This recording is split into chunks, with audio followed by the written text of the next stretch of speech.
Robin, you get to be the judge of this. Well, let's dive in, guys. I want to talk a little bit. Sonia, welcome. How are you? Oh, let's unmute. Sonia, can you hear me okay? Oh, there we go. We're getting earphones in. All right, we'll check in a second. How are you doing? Hey, are you talking? Yeah, I just wanted to see how you were doing. Good. My audio just kicked in, so doing good. Casual Friday today. Love casual Fridays. Fantastic.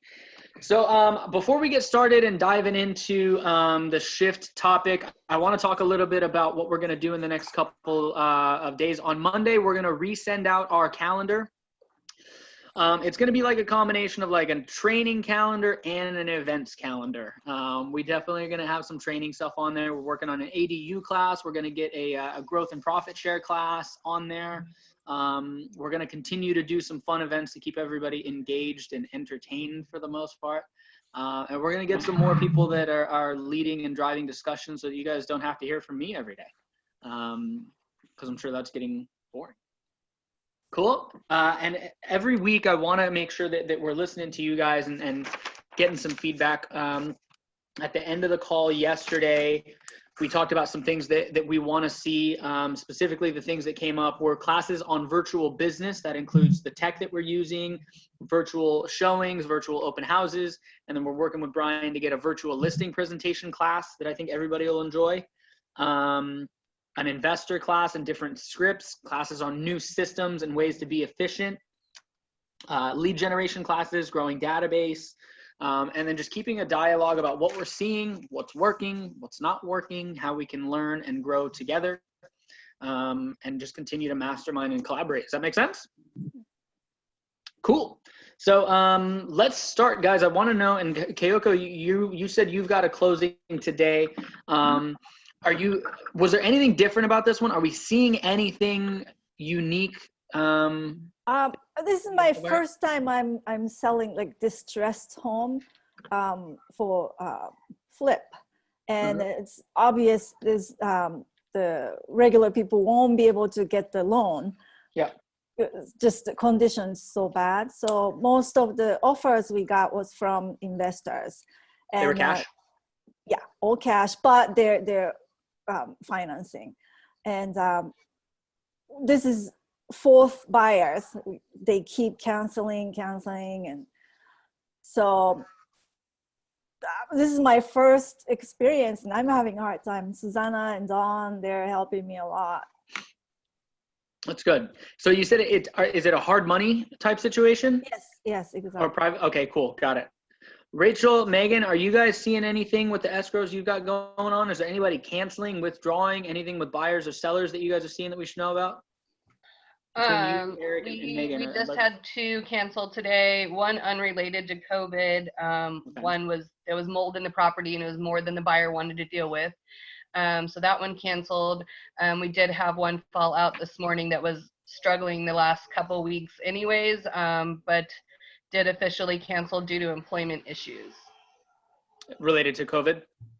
I'd imagine. They didn't specifically state, but it's been an ongoing thing for the last 2 weeks. So. Okay. Eric, anything that you're seeing, bud? No, not really. I'm thinking that Rachel's talking about my deal that I haven't even heard about yet. Oh, shit. Surprise! Nothing that I'm not expecting, though. Thanks, Rachel. Oh, my gosh. That's fun. All right. Great reaction, Eric. Thank you. That's the second time this happened. The first time was when it canceled 2 weeks ago in our meeting. We got to stop doing this on Zoom, buddy. I know, man. You're like the Turk in football where you got to put, you get fired. I can see Eric just logging out like, all right, I'm going to head out. I'm over it. Bye. So, are you guys doing anything? I mean, are you looking at are you speaking to anything that you're going to change going forward because of that, because of the financials? Are you going to do anything different with the buyer's lender? I mean, anything that you can speak on that we can start incorporating or that we can share? We're just going to start sitting on the lenders a lot more, and instead of bi-weekly check-ins, it might be every other day. just to make sure that nothing is slipping through the cracks. Yeah. You know, we did talk about, I think shift tactic number 2, you know, we're going to end up doing a lot more work. We have to assume that the other agent is maybe not as on top of stuff, that our co-ops are maybe not as on top of stuff as we would like, especially with such a shifting, transitioning market. And we have to embrace that. Ultimately, our job is to get the deal closed. And so, Rachel, like you said, if that means we've got to sit on a lender every day, or make sure that there's daily communication with the co-op, or make sure that we, you know, are really sticking to timelines. I know that, you know, everything in a transaction is fluid, and you can always negotiate and move things around as needed.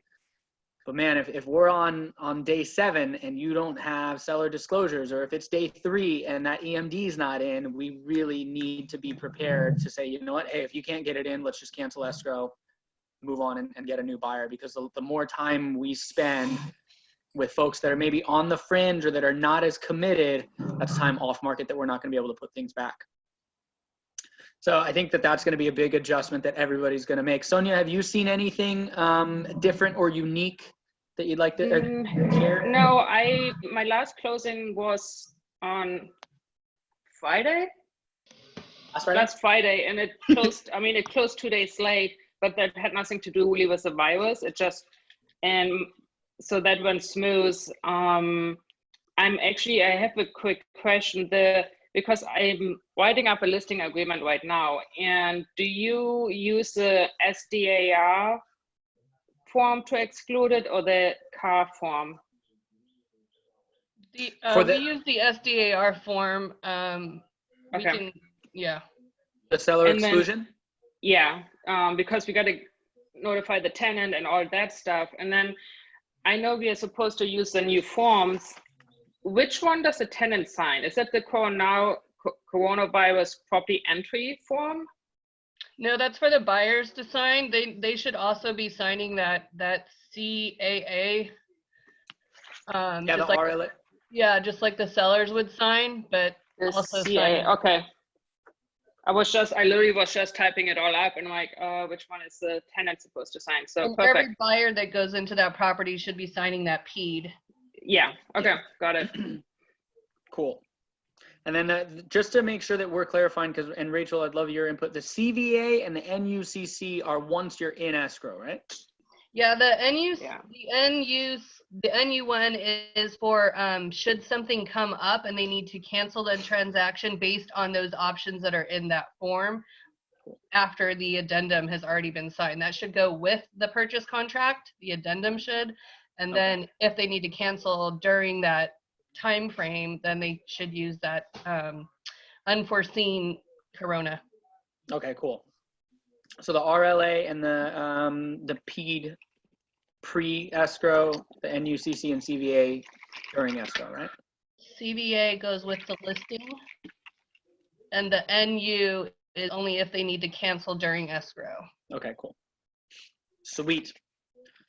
Margot, welcome. Happy to have you. I don't know if you can hear me. I'm assuming you can. So guys, let's go ahead and dive into, and like I said, I think we're going to talk about this topic a lot over the next couple months. Topic number 9 was overcoming buyer objections and buyer reluctance. And a big thing that it talks about is understanding, basically, we're going to run into issues where one, buyers are going to become scarce. When we talked to Jimmy about, you know, different financing issues that we're running into already with credit limits going up, with them tightening restrictions. That's not going to change, I don't think. I think interest rates have come back down, which is great. And yet lenders, I think, are going to be diligent, as they should be. The market is uncertain, and ultimately they're the ones that are on the hook financially most of the time. But from a realtor standpoint, it really emphasizes we have to be conscious of our time. We have to be very, very conscious of who we're spending our time with. It goes so far as to say, don't waste your time with an unmotivated buyer. And so ways to do that are to essentially avoid reluctant buyers. If you've got a buyer that's on the fence, or that's coming across as reluctant, or maybe not really willing to pull the trigger, that might be somebody that you should make just the determination to put them on the drip campaign, put them in a nurture campaign. They're not ready to actively go look at properties. Okay, if you're sensing that buyer is not ready to go, if they're able, that's one thing, but the willingness to actually pull the trigger is a completely separate conversation. You really have to be diligent in who you're spending your time with. Does that make sense, guys? Yeah. Hey, Ray, I want to bring up something if you don't mind. Yeah, please do. So, I'm a buyer's agent on Brian's team. So, I'm working with buyers, and several, are saying, well, there's going to be another crash. Prices are going to come down. I'm going to wait. Yeah. So a couple theories, obviously, that we have is you have to find out what's their motivation. What's their real motivation? Are they looking for the deal? What's a deal? If they're if they're investors, then, you might as well just wait. There's somebody you just got to keep in touch with, because they're paying cash and they're waiting for their season. They're waiting for Christmas, and it's not even Thanksgiving yet, or even Halloween yet. Yeah. I like that analogy. But I think it's, I've been really trying to hammer, what on a couple that I have that are motivated, just keeping them on track about finding the right house for them. And that it's the interest rate that is so low that's the deal that they're going to get. We'll definitely work on getting them the right price, but I can't focus on that part of it. I like that. Yeah, Eric, so as you guys know, I did most of my business. I started in San Diego. I spent the last 3 years in the Central Valley. I had to level with people in the Central Valley. You've got a ton of down payment assistance. You've got FHA that reigns supreme, and 5% conventional is considered qualified, like high qualified. For us there, the bigger determining factor wasn't price. It was, what's my mortgage payment? What's my monthly going to look like? And so Eric, I think that's going to be a big selling point. Like, hey, don't worry about the price. Look at the interest rates that we're able to take advantage of. Look at the house that we're able to get you into, and continue to reinforce motivation.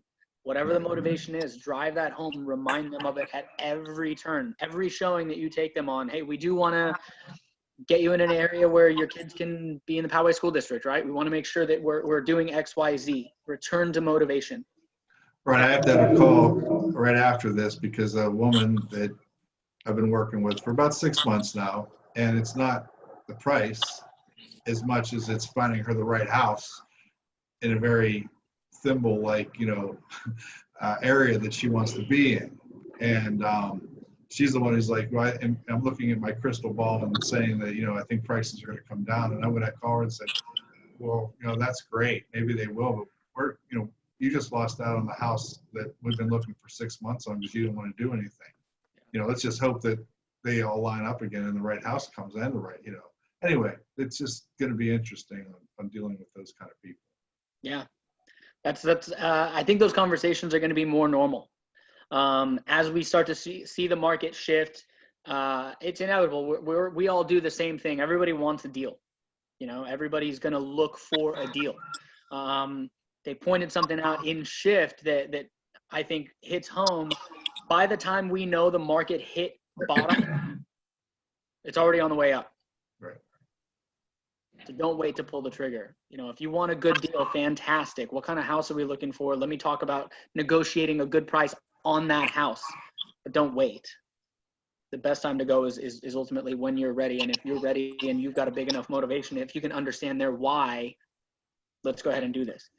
The big thing that we're going to have to overcome is going into a shifting market. And even I think it's just really any market. There's going to be a lot of outside noise. Everybody thinks they're an expert. You're going to start seeing in the next 3 to 6 months all over the news, people, prophesizing about what the real estate market looks like.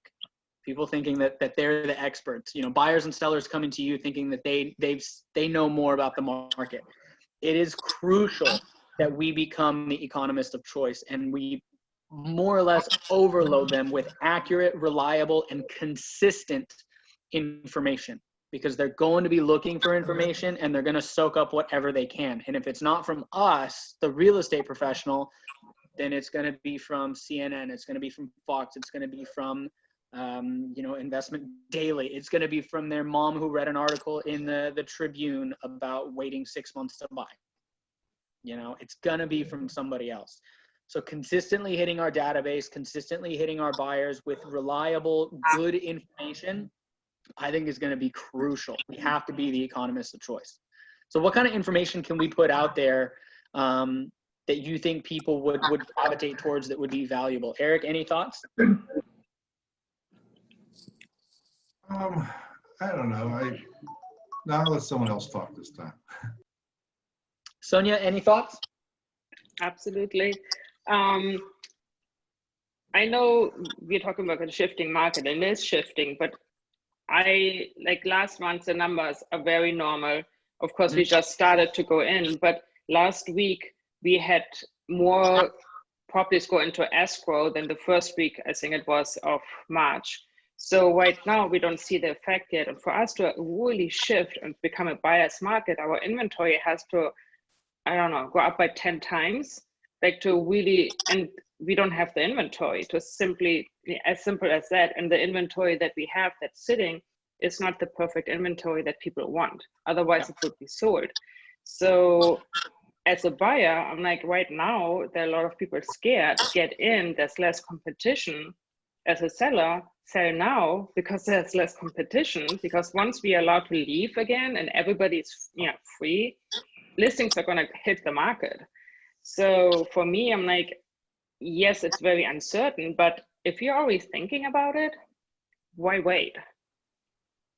Sonia, I love that. And it reminds me, that's brilliant. It reminds me of what Mark said yesterday. None of us have a crystal ball. If we did, we'd be in a very different industry, probably not sitting here. You know what I mean? We can't predict the future. Our goal then, as you said, what's relevant now? What's relevant today? What stats and numbers can we hang our hat on today? And as you said, we haven't seen a tremendous drop-off in business yet. Let's not talk about the future. Let's not speculate on what we don't know. Let's focus on the here and now. Margot, you have some thoughts? Yeah, and when has it ever been certain? Tomorrow's never promised. There's never been so that's the truth of it. We've felt certainty, but we never really have it. Yeah, that's why it's all called speculative. If we knew for certain, none of us would be sitting here. It'd be a very we'd all be sitting on a beach somewhere sipping umbrella drinks. At a different Zoom call, I heard that somebody said life happens. We are not in the business because of the market. We are in the business because life happens. People get kids, they need a bigger house, they divorce, they die, things happen. No matter what, even in the crisis 10 years ago, we still sold properties. It was a totally different market, but things still happen. You just gotta be on. Uh-oh. Sonia, I think we froze. Oh, no, we're back. We're back. Okay. I like that. I'm gonna post that up on my wall. Life happens. Keiko, any thoughts? No, I agree with Sonia. But my this distressed house is homeowner passed, and trustee is my client. So that's why we're selling, and it's it doesn't matter what's going on in the economy. Life happens, right? Yeah. If you need to sell. People want to buy. I'm working with 2 buyers right now. It's supposed to close this month, and they want to buy now. So it depends on what's the client's situation. It's not really. I wouldn't. It's Corona's going on. Let's hurry up and do this. No, it's up to them. It's their time. You can't be that way. You can't worry about rushing people. That's for sure. No. Yeah. It's their time. I believe what Sonia said too. A couple buyers that I'm working with, there's not enough houses. That's the problem, literally. Yeah. For the first time, I'll give you guys a couple stats. For the first time in a while, since the shelter in place, we had 1,162 new active listings come to market. In that same time frame, 795 went pending. It's a difference of almost 400 in about 11 days. So in about 2 weeks, we've got about 500. That one more time. Yeah. So since the shelter in place, 1,162 new actives. These are new active listings. Okay. In the same time frame, 795 total pendings. So in 2 weeks, basically, a little over 2 weeks. It's just under 2 weeks. This was as of Wednesday. So yeah, just under 2 weeks. Right. Okay. Okay. What that means is that for the first time in a while, we have a substantially a higher amount of new listings coming than pendings. Which means that you're right, Sonia, our inventory is still very low. There's still buyers out there and sellers that are going to get a good price. And we're already starting, and it's nominal, it's incremental. It's not a huge difference just yet. But these numbers, in my opinion, I think they're going to continue. Do you have the number on how many closed?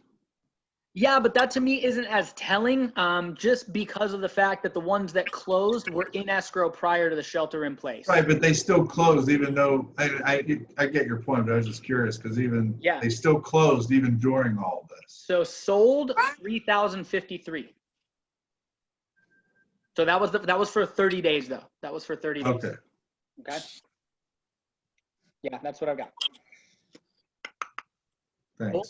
So when you pull, hey, wait. Yes, when Sonia. you pull the data, do you include mobile homes? And I do you don't. do all of, because my numbers are different than your numbers, and I do all of San Diego County. Yeah, and I mean, I know there's so many little tweaks you can do that change the numbers. But yeah, my numbers are much lower than yours. So what I do, and I pull all my stuff from SDAR, which you do as well. I just go to my search. I open all single family residential. Yep. That includes any kind of residential. So townhomes, I don't believe it includes mobile homes, but I'll double check. And then I did yesterday. I did this with Morgan together, and she had mobile homes in it, and the number was much larger. So I only did detached, attached, twin row townhomes, and my sold was 2,738 for all of March. For sold? Yeah. Okay. And I'm just like asking because I know the numbers don't come out for another 3-4 days with SDAR, their numbers. So, and I don't know if they include, I don't think they include mobile homes either. I'll look. These might. If our numbers are about 300 off, it's about a 10% difference, which would cause me to think that mobile home and manufactured are included in there. But I'll double check for sure. And then like I saw like the froze. And biggest, there was a huge sale. It was 43 million, which had like 400 days on the market. Yeah. So that's the other thing. It's like you got to take out kind of the top ridiculous numbers. But yeah. So I looked at the same thing and I was like, man, that average sale price is so high. Like, why is it astronomically higher than the median? And then if you isolate that one, it's like, okay, that makes sense. So I instead of doing average, I strictly looked at median to look at days on market, sale price, etc. And it's funny, Eric, and I'd love to know your thoughts on this. The median days on market actually went down in March compared to February, even with everything going on. Well, that's probably might be because of the interest rates, attributed to that being so low. Yeah. That is interesting. I don't know. Maybe the homes that came up. I did notice in some areas that I've been looking at for buyers. If the right house comes up at the right price, it's gone in days. Yeah, 100%. Days. With multiple 4 offers. days, 3 days, 5 days. And that's probably only because they're mulling many offers and asking for highest and best or something like that. It could be gone in 24 hours. Sight unseen sometimes, as Kyoko was saying, some of the people didn't even bother looking at the house. No. Mine, it went impending in 1 day after I listed, but now we have 4 buyers. So it's been a long time. Yeah. With financial regulations, like Rachel alluded to it, we've definitely got to be diligent. kind of talking back, circling back to what we were going through, having a good lender at this time when we're dealing with buyers is going to be crucial. Make sure that if you haven't reached out to your lender already, like, hey man, I'm going to borderline harass you. I wonder go ahead. I wonder if double apping things will become more of a norm. You running them side Yeah, by with side. two different lenders. I you know, especially as a listing, you know, I don't list, but Brian does as a listing agent. You know, saying you're required to, you know, you can use your own lender, but you're going to be also submitting an application with our preferred lender. You know, that'll keep things in check a little bit. I know as a lender, which I did for many years, hated that, and a lot of lenders hate that, but they don't usually know it. You know, we talked last week about being in control of as much as you can. And if I'm a listing agent and I don't recognize the lender, we're running this side by side, because in the event your lender's not able to pull it off, or in the event something comes up, I want to be in the know. Yeah. So for me, or at least have another way to go. Yeah, it doesn't cost the buyer anything. There's no financial cost. It doesn't hit their credit. There's no risk other than taking the time to send paperwork back and forth. Yeah, unless you actually follow through with I'm sorry, not to keep interrupting, unless you follow through with two appraisers. No. Yeah, well, I mean, once we get to the you're right. So I think that to answer your question, if you're able to do that, and even if you're representing the buyer and they are adamant about using, you know, Wells Fargo or Chase or something like that, feel free to recommend, hey, let's just run it side by side. Let's have two, you know, mortgage applications running. It doesn't cost you anything. There's no hit on your credit. Better to have two eyes than one, or two sets of eyes than one. You guys know what I'm talking about. So yeah, Sonia, any thoughts on that?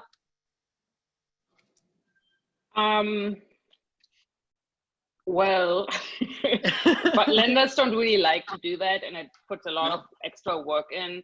I think it depends on the lender that you get the pre-approval from. Like some lenders, they talk to you, they give you all the information, you know, the FICO and everything, and then you're totally fine. But if you get like some, you know, bad pre-approval, it's already a telltale sign. So I think it comes more down to also the listing, the buyer's agent, like, what are they giving me? How are they communicating? It's not just, I think we will see more double application, but at the same time, it comes down to the original lender, you know, like how good of a job are they doing? And the buyer's agent, like, what are they giving me? How are they communicating? Exactly. But the other thing too is to make sure they're pre-approved versus pre-qualified. There's a huge difference. Yeah, for sure. I got a letter from a buyer of mine, you know, because I asked for, and it was pre-qualified, and I said, can you go back to your lender and get pre-approved? And they were like, what do you mean? I said, give them your tax returns, give them all your financial statements, actually say that you want it underwritten, you want a DU. And if they can't do it, then I have several lenders that can do that for you. But that's really what it needs to happen. I agree. Yeah. I think now is a good time to really kind of reinforce expectations and just get in touch with your team. I've been so spoiled, and I'm very grateful to have worked alongside some amazing professionals when it comes to lender, escrow, you know, general inspector, pest inspector, etc. And I was able to have very candid conversations with my lenders and just be like, hey, you know, these are my expectations. If I go 3 days without hearing from you, I'm assuming something's wrong. That's not how I like things. I don't want to micromanage you. You've got a job, and I trust that you're doing your job. And the way that we continue to do 20, 30, 40 transactions together is synergy and communication.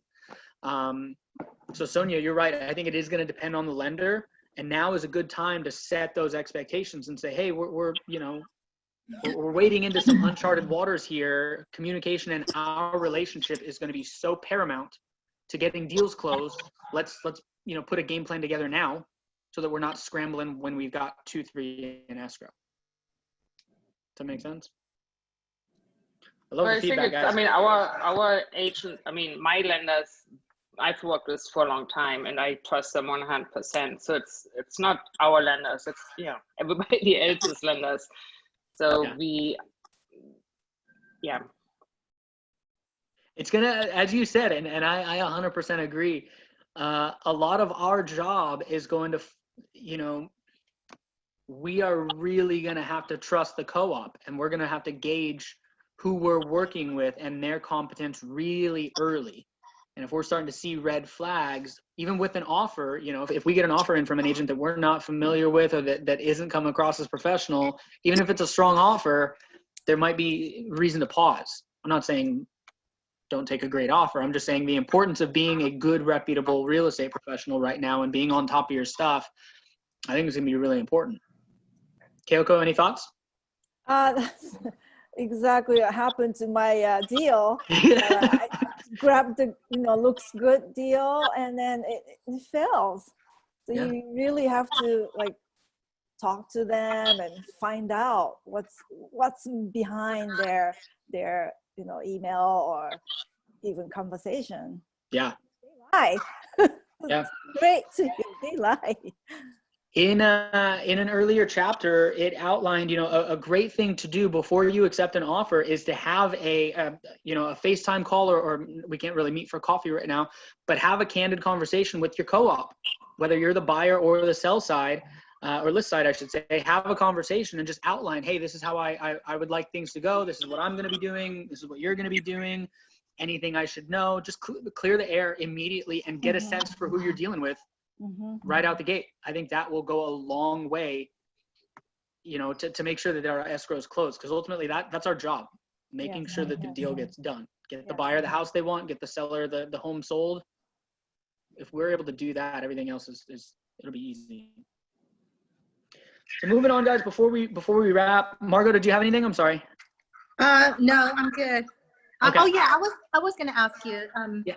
So, does anyone have a lender that they really like to work with, like in our office maybe, or? Jimmy in our office. We've got Jimmy in our office. Sonia, you said you've got somebody that you've been working with for forever. Yeah, it's Amanda with Movement Mortgage. That's at the Metro office, Keller Williams Metro. I know her. She's amazing, and she's worked on with top her. of it. Amanda. Okay. Keller Mortgage also is really good. I mean, just to let you know, I mean, they're offering, if they're working with you, you know, they're offering no lender fees and $1,000 back, and even a free float down on rate. Yep. So that's also could be a good option. For me, I think a lender is a huge part of your team. And I love Jimmy. I think Jimmy's fantastic. I absolutely recommend sitting down with Jimmy and Own Mortgage. We've got some amazing loan programs that they offer. Ultimately, what I want to make sure that everybody knows, my opinion though, is your lender should reflect you and how you do business. Okay, so if me, I'm high energy, I'm go. My lender that I use in Bakersfield was my age, high energy, constantly just boom, boom, boom. And when I transferred a buyer to him, it was a seamless transition. It was like I was handing him off to another version of myself. I was so spoiled to have him on my team, and I recognized really quickly his value to the team. So make sure that when you're talking to lenders, when you're talking to Jimmy, and I absolutely recommend having a chat with Jimmy as you start to send buyers out and getting pre-qualified and pre-approved.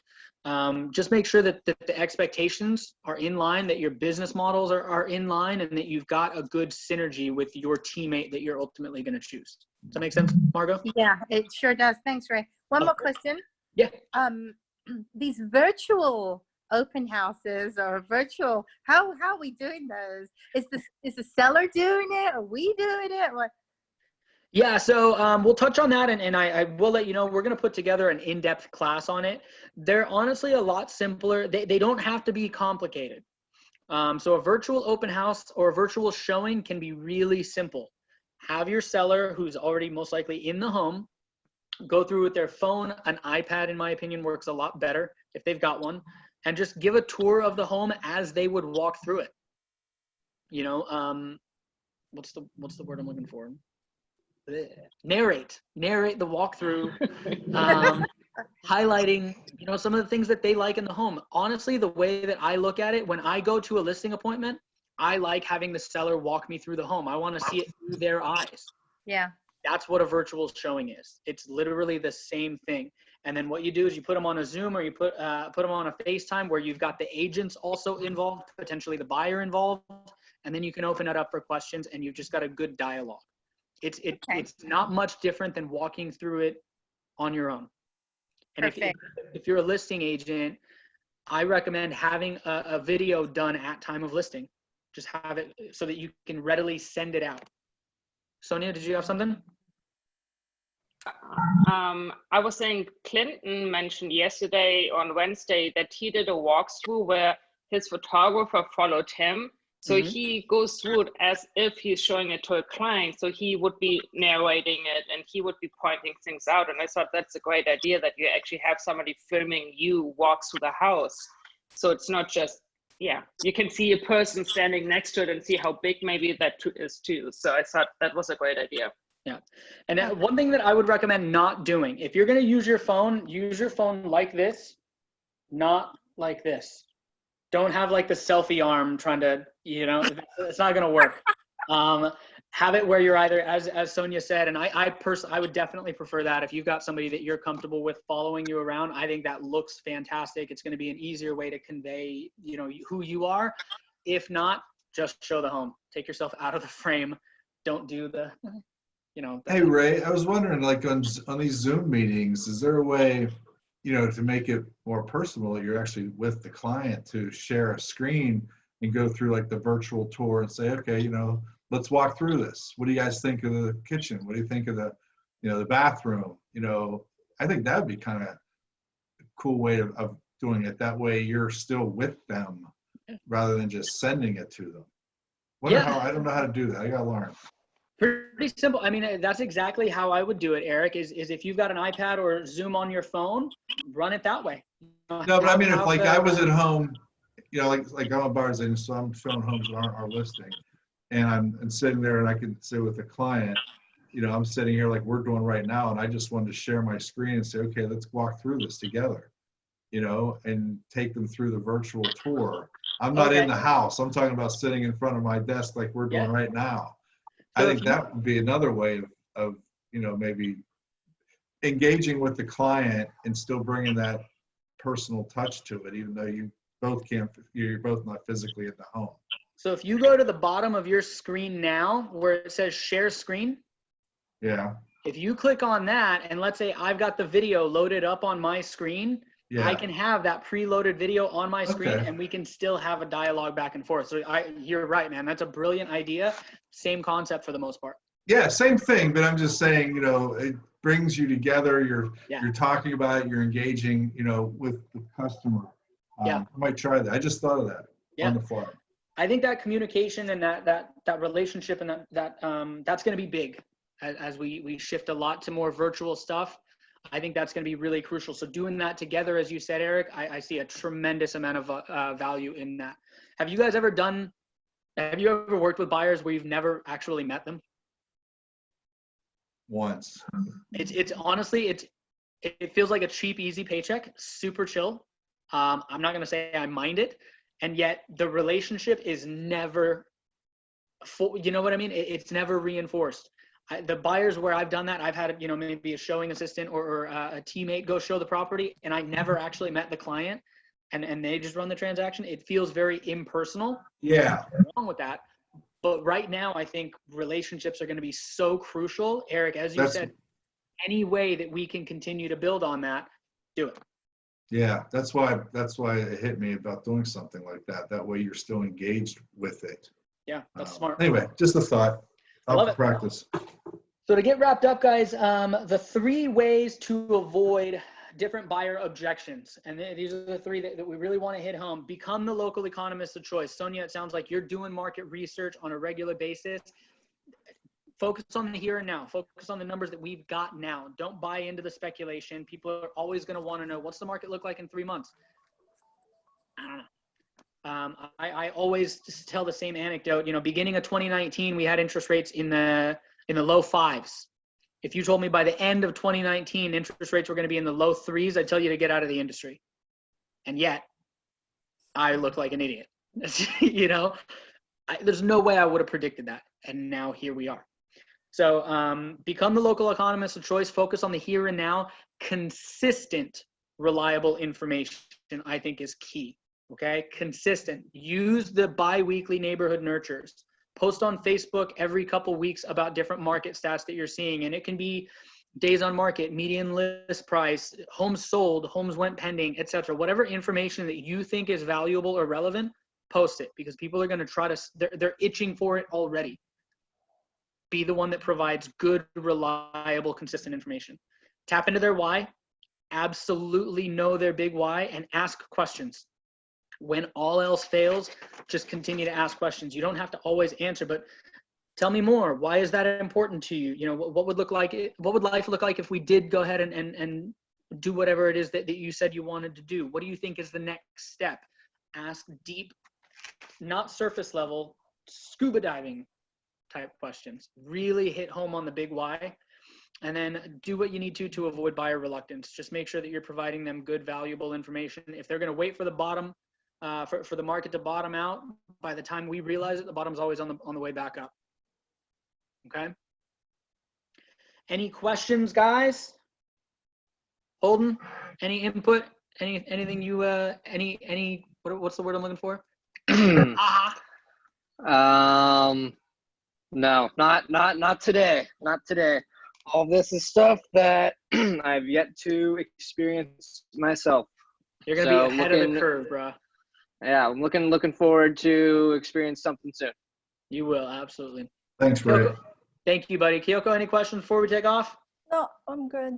You guys have been fantastic as always. I look forward to seeing you Monday. If anybody needs anything, I've got my phone on me all weekend. I've actually got some appointments this weekend. Pumped. Business is not stopped, guys. We're actually, I think that we're actually moving in a really strong direction when I talk to other agents at other companies. I'm excited to see what we're able to do as everything shifts around us. We've managed to really stay the course. So I'm super proud of what we're doing. Can't say thank you enough for being a part of it and allowing me to be on your screen every day. If you need anything, just let me know. All right. Thanks, Look guys. for a call from me later this weekend. Sounds good, brother. All right. See ya. Bye now.